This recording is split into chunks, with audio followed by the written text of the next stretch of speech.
Sudipta, AV নিউজে আপনাদের সকলকে স্বাগত। প্রথমেই চোখ রাখবো নিউজ হেডলাইন্সে।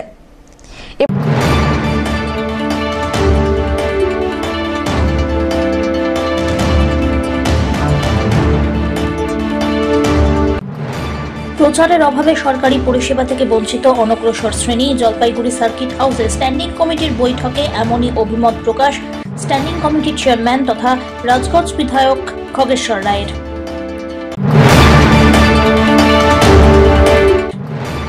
রাজ্য কোঅর্ডিনেশন কমিটির অন্তর্ভুক্ত West Bengal survey and drawing employees অ্যাসোসিয়েশনের ৭৩-৭৪তম রাজ্য সম্মেলন হচ্ছে জলপাইগুড়িতে, জানানো হলো অ্যাসোসিয়েশনের তরফ থেকে।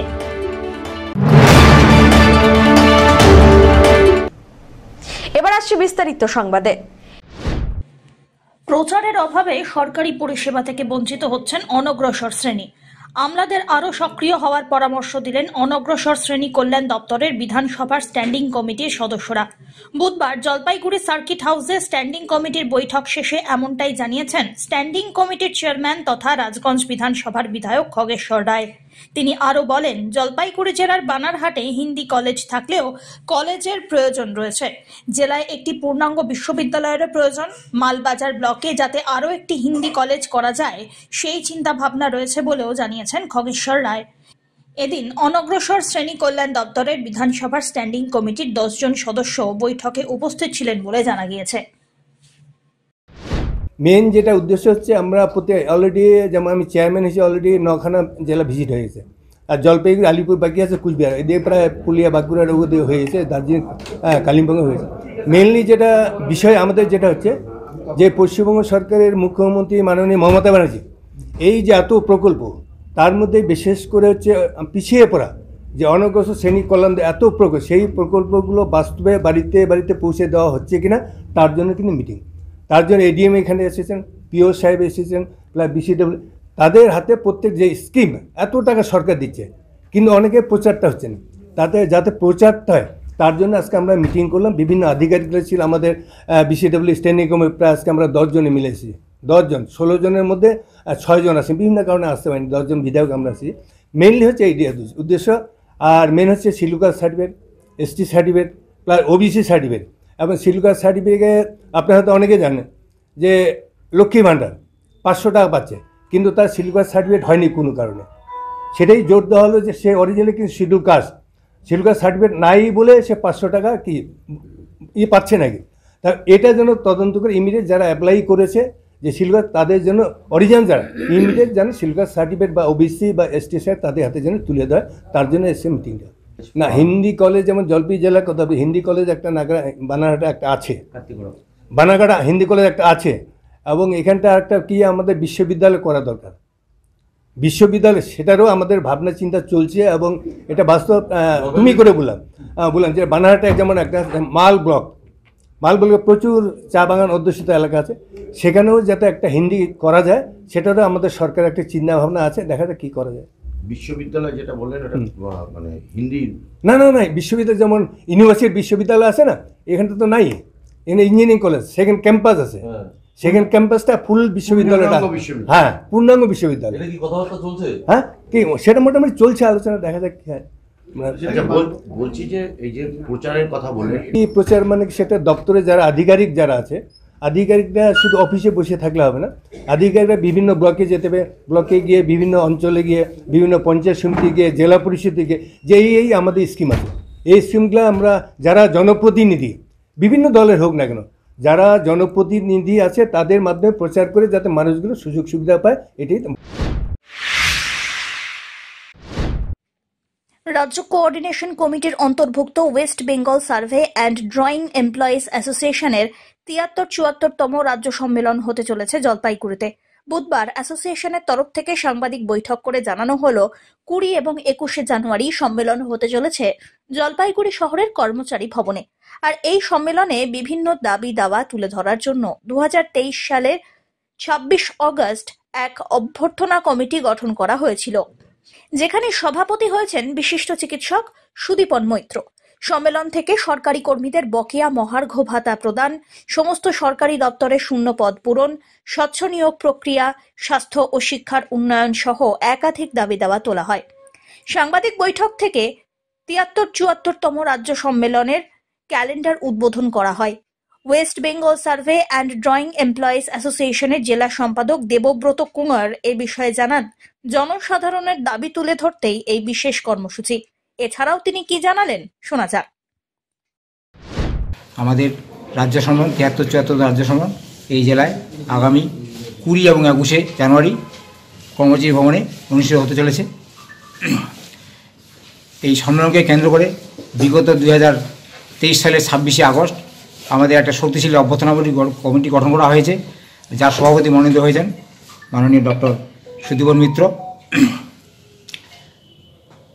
এবং আমাদের যে কিছু আর্থিক দাবি, যে সারা রাজ্যের সরকারি কর্মচারীরা সীমাহীন বঞ্চনার শিকার, এবং অর্জিত পেশাগত অধিকার ও প্রশাসনের অভ্যন্তরে যে গণতান্ত্রিক অধিকার হারানোর মুখে আমরা দাঁড়িয়ে, সেই দাবিগুলো আমাদের আছে।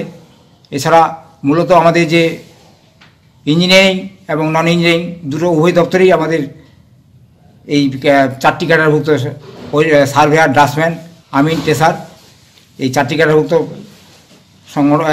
কর্মচারী আমাদের ওই সময় সার্ভে এবং ড্রয়িং এমপ্লয়িজ অ্যাসোসিয়েশনের অন্তর্ভুক্ত। আমাদের ক্যাডারগত দাবি দেওয়া সহেও ছাড়াও বকেয়া মহার্ঘ সহ জনসাধারণের সর্বস্তরের দাবি,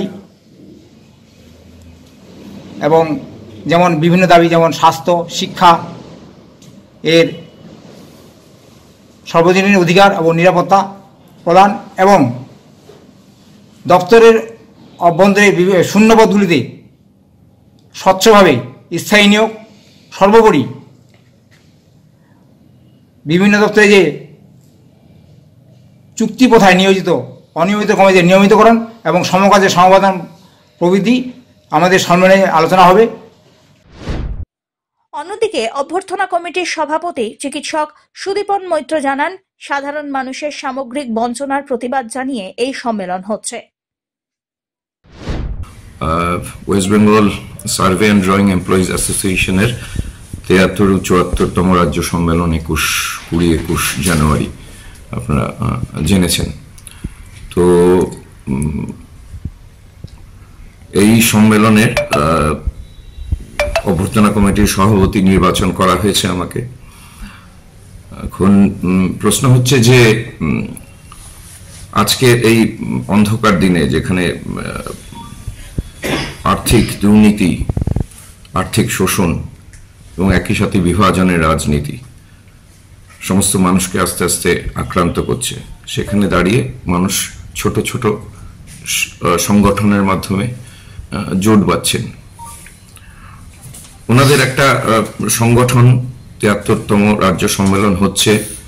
এই সম্মেলনে আর্থিক দাবি দেওয়া, তাদের আর্থিক বঞ্চনা, মহার্ঘ ভাতা যেমন পাচ্ছেন না সেই নিয়ে থাকবেই, সেটা থাকছেও। তার সঙ্গে থাকছে সামগ্রিক যে বঞ্চনা, মানুষের শিক্ষা, স্বাস্থ্য ক্ষেত্রে যে বঞ্চনা, আর্থিক দুর্নীতি যা প্রত্যেকটা মানুষকে পরোক্ষ বা পরোক্ষভাবে আঘাত করছে, মানুষের জীবন জীবিকাকে, আর বিভাজনের রাজনীতি যা দেশটাকে ক্রমশ পেছনের দিকে, অন্ধকারের দিকে ঠেলে দিচ্ছে। এই সবকিছু নিয়েই কথাবার্তা এবং আলোচনা, এবং সবকিছু মিলে দিনের শেষে জোট বাঁধা, যাতে এই অন্ধকারকে অতিক্রম করে আমরা আলোর দিকে যেতে পারি। 4 জানুয়ারি থেকে জলপাইগুড়ি শহরের ড্রপ গেটগুলোতে টোটো নিয়ন্ত্রণ করার কথা থাকলেও এই মুহূর্তে তা স্থগিত রাখা হলো। বুধবার বিকেলবেলা পৌরসভা ও টোটো সংগঠনগুলির সঙ্গে বৈঠকে এমন সিদ্ধান্তের কথা জানানো হয়েছে। সিটু অনুমোদিত ই রিক্সা চালক ইউনিয়নের কটাক্ষ টোটো নিয়ে কোনো কার্যকরী সিদ্ধান্ত নিতে পারছে না জলপাইগুড়ি পুরসভা। আজকের এই বৈঠক থেকেও এমন কোনো সিদ্ধান্ত নিতে পারা যায়নি বলে ইউনিয়নের জেলা সম্পাদক শুভাশিস সরকার জানান। ভাড়া কমানো থেকে শুরু করে রেজিস্ট্রেশন ফি, আরও বেশ কিছু জিনিসপত্রের দাবি রয়েছে তাঁদের। আজকে তো পৌরসভা আবার হচ্ছে মিটিং ডেকেছিল, যে মূলত হচ্ছে যে জলপাইগুড়ি শহরের যে যানজট সমস্যা এবং হচ্ছে টোটো সংক্রান্ত সেই বিষয়ে মিটিংটা তো আলোচনা হচ্ছিল। আমাদের যেটা বক্তব্য সেটা হচ্ছে যে জলপাইগুড়ি শহরের যে 25টা ওয়ার্ড এবং 4টা জিপি যেটা আছে সেই 4টা জিপিকে রেখে এবং সেই সঙ্গে আরও পার্শ্ববর্তী কিছু গ্রাম পঞ্চায়েত আছে যেগুলো শহরের খুব কাছাকাছি। কারণ হচ্ছে যে জলপাইগুড়ি পৌরসভা যে 5000 টোটোর জন্য আই কার্ড দেবে বলেছিল, এখনো অবধি মাত্র 2170 জনকে পৌরসভা আই কার্ড দিতে পেরেছে।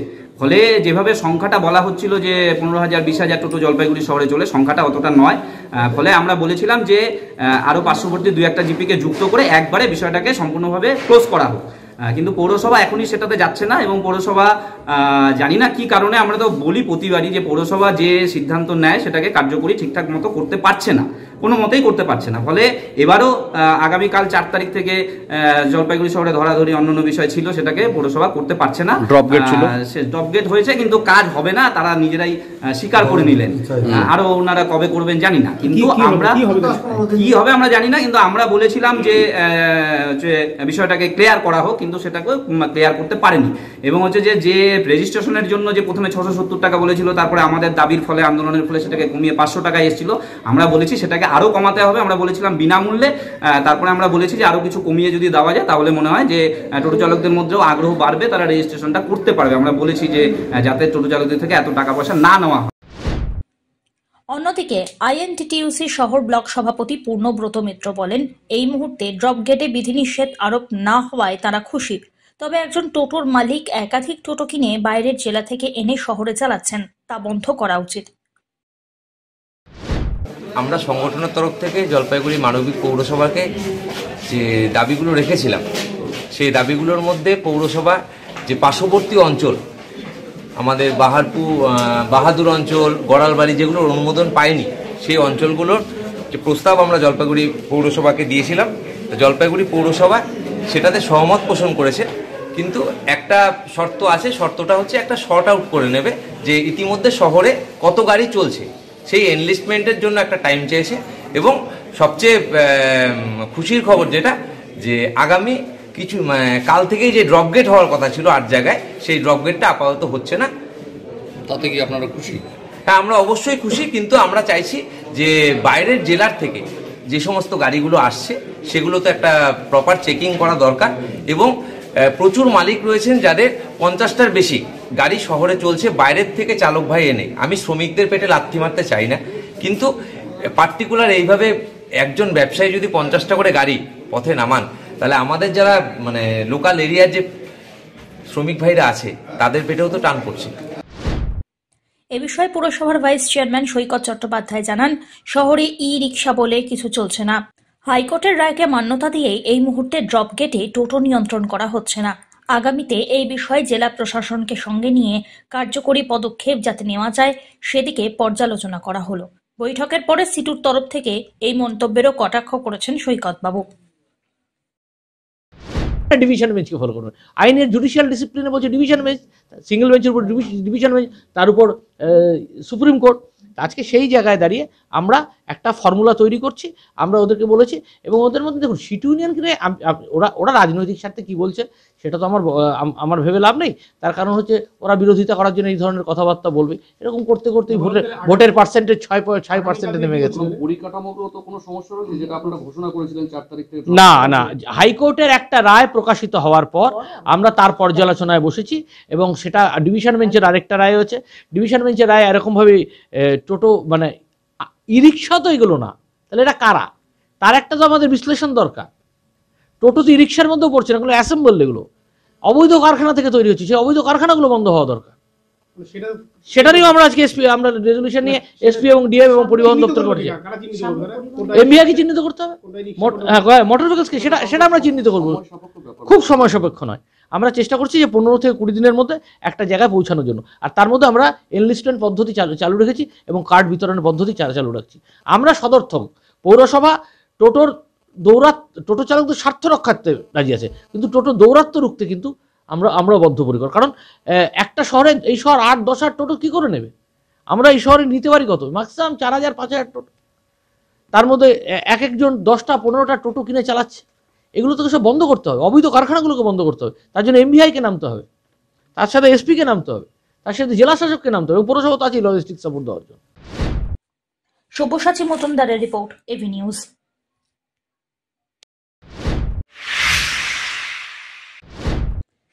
জলপাইগুড়ি জেলা স্কুলের একাদশ শ্রেণীর ছাত্রের ঝুলন্ত দেহ উদ্ধার ঘিরে ব্যাপক চাঞ্চল্য ছড়ালো। শহরের 21 নম্বর ওয়ার্ডের কলেজ পাড়ায় বাড়ি মৃত ছাত্রের, নাম বিশ্বদীপ হালদার, বয়স 17 বছর। স্থানীয় সূত্রে খবর, শহরের কলেজ পাড়ার একটি বাড়িতে ভাড়া থাকত ওই ছাত্র এবং তার দিদি। কোনো কারণে তার দিদি সিঙ্গিমারিতে বেড়াতে গিয়েছিল। তারপরে মঙ্গলবার রাত্রিবেলায় বাড়িওয়ালা ওই ছাত্রের ঝুলন্ত দেহ দেখতে পান।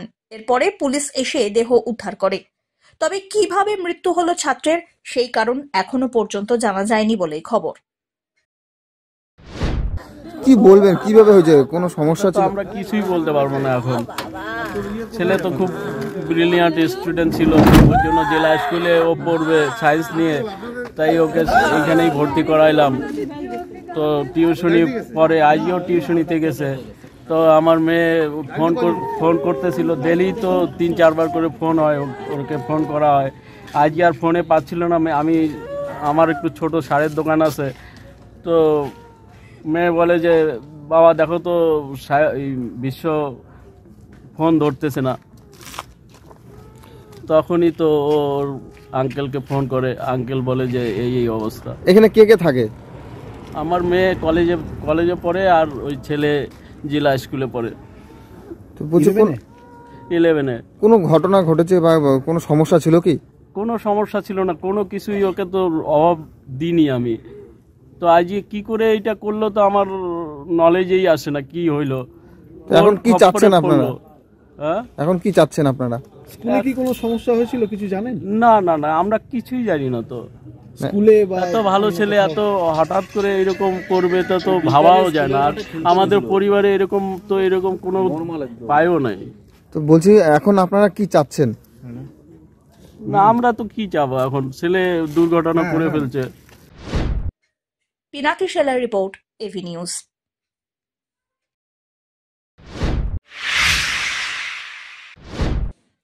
অবস্থান আন্দোলনের পর বুধবার বন্ধ হয়ে গেল দপ্তরের গেট। বিএসএনএল দপ্তরের প্রধান দপ্তরের সামনে অবস্থান আন্দোলন শুরু করে দিয়েছেন বিএসএনএল এর মজদুর ইউনিয়নের সদস্যরা। এই অবস্থান বিক্ষোভ তথা আন্দোলন করার পরেও কোনো সুরাহা না মেলায় এদিন থেকে অফিস বন্ধ করে দেওয়ার সিদ্ধান্তও নেওয়া হয়। সমস্যা তো আমাদের অনেক দিন থেকে, 2019 সাল থেকে আমাদের এই সমস্যা। আমরা কাজ করি, বেতন পাই না, এটা খুবই দুঃখজনক। মাসের শেষে বেতন পাবো না, এই সমস্যা আমাদের 2019 সাল থেকে চলছে। আপনারাও বিভিন্ন মিডিয়ার মাধ্যমে আপনারা খবর করেছেন। তা সত্ত্বেও আমরা এই সমস্যার থেকে মুক্তি পাচ্ছি না। এখন আরও জটিল আকার ধারণ করেছে। যে কোম্পানি কাজটা পেয়েছে, আমরা তো ভেন্ডারের মাধ্যমে কাজ করি, 107 জন ওয়ার্কার্স, জলপাইগুড়ি, আলিপুর, বীরপাড়া সমস্তটা মিলিয়ে এই 107 জনের কর্মচারীদের বেতন বকেয়া আছে। একটা কোম্পানিকে কাজ দিয়েছে, অনলাইনে টেন্ডার হয়েছিল, সেই টেন্ডারে বোম্বের একটা কোম্পানি কাজ পেয়েছে। কিন্তু সেই কোম্পানিকে যখন বিএসএনএল টাকাটা দিল আমাদের পেমেন্ট করার জন্য, সেই টাকাটা আমাদের আর পেমেন্ট করছে না। এবং এই ব্যাপারে বিএসএনএল কর্তৃপক্ষ কোনো দায়িত্ব নিচ্ছে না বা কোনো গাফিলতি নিচ্ছে না। এই বিএসএনএল কর্তৃপক্ষেরই এটা আমি মনে করি দায়ী এর জন্য। আইনি পদক্ষেপ করতে পারে, আইনি পদক্ষেপ করছে না বা এফআইআর করতে পারে, এফআইআরও করছে না। হ্যাঁ, এইসব করছে না। তারা শুধু চিঠি দেয় কোম্পানিকে, কোম্পানি কোনো রেসপন্স করে না, ফোন ধরে না। একটা ম্যানেজমেন্টের ফোন ধরবে না কোম্পানি, এটা হতে পারে? তাহলে আইনি যে পদক্ষেপ, সেই পদক্ষেপে তারা যাচ্ছে না। আমাদের ইপিএফ এর টাকা বাকি, প্রায় 38 লক্ষ টাকা বাকি। একটা কোম্পানি কাজ করে গেল 31শে মার্চ পর্যন্ত 2023, তার কাছে আমরা 3 মাসের বকেয়া বেতন পাবো। 38 লক্ষ টাকা ইপিএফ এ বকেয়া ফেলেছে। সেই ব্যাপারে যে আইনি পদক্ষেপ, আমরা ডিএম ম্যাডামের কাছেও গেছিলাম, এসপি সাহেবের কাছেও গেছিলাম, সমস্ত জায়গায় আমরা জানিয়েছি। এরপরে আন্দোলন, আমাদের সমস্যার সমাধান যদি না হয়, আমরা আন্দোলন আরো তীব্র থেকে তীব্রতর করব। আজকে আমরা এই দুদিন আমরা অবস্থান বিক্ষোভ করছিলাম। আমাদের যেহেতু কোনো দিক থেকে কোনো রেসপন্স আমরা পাচ্ছি না, তাই বাধ্য হয়ে আমরা অফিসটা আজকে বন্ধ রেখেছি। অফিসে কাউকে ঢুকতে দিচ্ছেন না? ঢুকতে দিচ্ছি না। আজকে আর কোনো কাজ হবে না অফিসে? না, কাজ হবে যদি আমাদের ফেসলা হয়ে যায়, যদি আমাদের বেতন ঢুকে যায়, তাহলে আমরা অফিস খুলে দেবো। অমিত বণিকের রিপোর্ট, এভি নিউজ।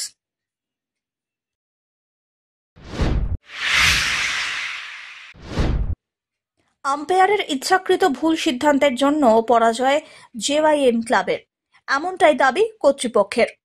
জেওয়াইএমএ ক্লাবকে হারিয়ে দিয়েছে আম্পায়ার, এমনটাই অভিযোগ ক্লাব কর্তৃপক্ষের। যদিও অভিযোগ খতিয়ে দেখা হবে, এমনটাই আশ্বাস দিয়েছেন ডিএসএ। মঙ্গলবার সন্ধ্যা পর্যন্ত চলে ডিএসএ কর্তৃপক্ষের সঙ্গে আলাপ আলোচনা। এদিন সুপার লিগের খেলায় জেওয়াইএমএ বনাম এফইউসি ক্রিকেট অনুষ্ঠিত হচ্ছিল, কিন্তু সেই খেলাতে জেওয়াইএমএ কে আম্পায়ার ইচ্ছাকৃতভাবে এলপি দিয়ে দেয়, ফলে শেষ মুহূর্তে হারতে হয়েছে বলে অভিযোগ। আর তাতেই গোটা মাঠে অশান্তির পরিবেশ সৃষ্টি হয়। জেওয়াইএমএ ক্লাব কর্তৃপক্ষের অভিযোগ, ইচ্ছাকৃতভাবে আম্পায়ার তাদেরকে হারিয়ে দিয়েছে।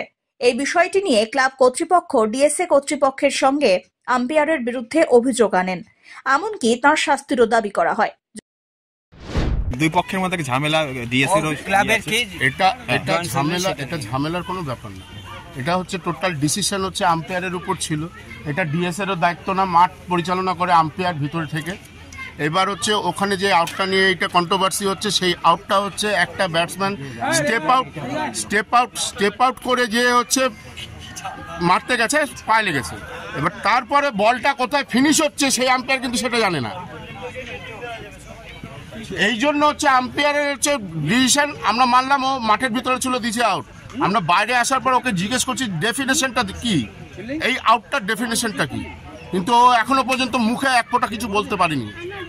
তাহলে কি মনে হয় এটা কি অবভিয়াসলি এটা আউট না, কারো পক্ষে হয়ে করেছে একটা। হ্যাঁ, ও হচ্ছে রানিং প্লেয়ার, ও টাউন ক্লাবের প্লেয়ার, আর টাউন ক্লাবের সাথে আমাদের হচ্ছে একটা আলাদা, ওর একটা পার্সোনাল ক্লাবের সাথেও একটা আগে এখানে খেলেছিল, পার্সোনাল একটা ওর ইগোর ব্যাপার আছে, ওর একটা কোনো একটা প্রবলেম ছিল আমি যেটা শুনেছি, সেটা ইয়ে তো হচ্ছে আজকের এই ডিসিশনটা করতে পারে। কি করবেন এখন আপনারা তো হেরে, এমনিতে তো আর কিছু করার নেই, আজকে তো উইন হয়ে গেছে এফইউসি, কিন্তু সাফার হচ্ছে কি, সাফার হলো জিএমএ প্রতিবারই।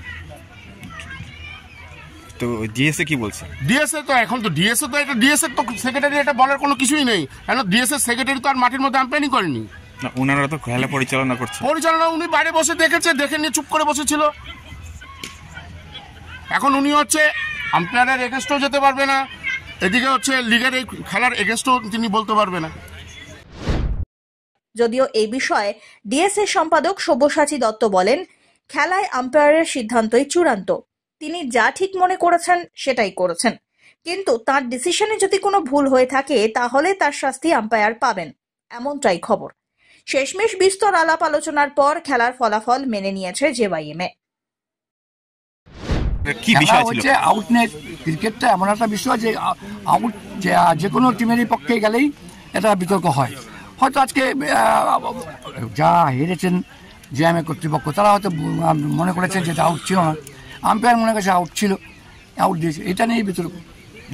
এরপরে কি ডিসিশন হচ্ছে ওনারা এসেছে? কি ডিসিশন? ডিসিশন মানে আপনার তরফে কোনো কি? আমরা কি এই মুহূর্তের কন্ডিশনে আমরা রিপোর্ট আমরা ছিলাম মাঠে, আমি নিজে ছিলাম, আমরা নিশ্চয়ই আলোচনা করবো, সব ক্লাবকে নিয়ে বসবো। তারা বলছে একটা পানিশমেন্টের দরকার, ভুল মানে ইচ্ছাকৃতভাবে করেছে। ইচ্ছাকৃতভাবে এটা আমি বলতে পারি? ইচ্ছাকৃত আর কোনো আম্পায়ারিং করে? কারণ আমি নিজে ফুটবলের রেফারি ছিলাম, কেউ ইচ্ছাকৃতভাবে মাঠে করে না, যদি করে থাকে তাহলে তার সাথে তার মানে ডিসক্রেডিট, এবং তার জন্য শাস্তি পাবে। জানি আগের বার একটা ঘটনা ছিল কালুকে আমরা ম্যাচ দিইনি 1 বছর, সেটা অবশ্যই হবে যদি ইচ্ছাকৃতভাবে প্রমাণ হয় যে ইচ্ছাকৃতভাবে করে। কি হয়েছিল মানে এলপি নিয়ে ভিতর? এলপি এটা কি খেলা হচ্ছে? আর কাট super league Jalpaiguri district inter club district কাট ছিল যে আমি বলছি। অমিত বণিকের রিপোর্ট, এভি নিউজ।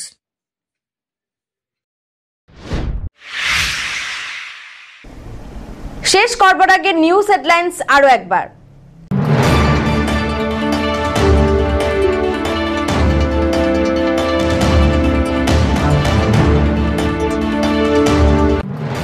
প্রচারের অভাবে সরকারি পরিষেবা থেকে বঞ্চিত অনগ্রসর শ্রেণী। জলপাইগুড়ি সার্কিট হাউসে স্ট্যান্ডিং কমিটির বৈঠকে এমনই অভিমত প্রকাশ স্ট্যান্ডিং কমিটির চেয়ারম্যান তথা রাজগঞ্জ বিধায়ক খগেশ্বর রায়ের।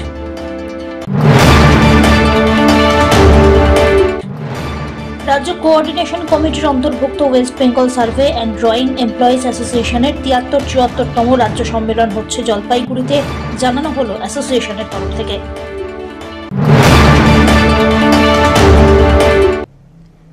এখনকার মতন এভি নিউজ এ পর্যন্তই। পরবর্তীতে আসছি আরো সংবাদ নিয়ে। দেখতে থাকুন আমার ভিশন। নমস্কার।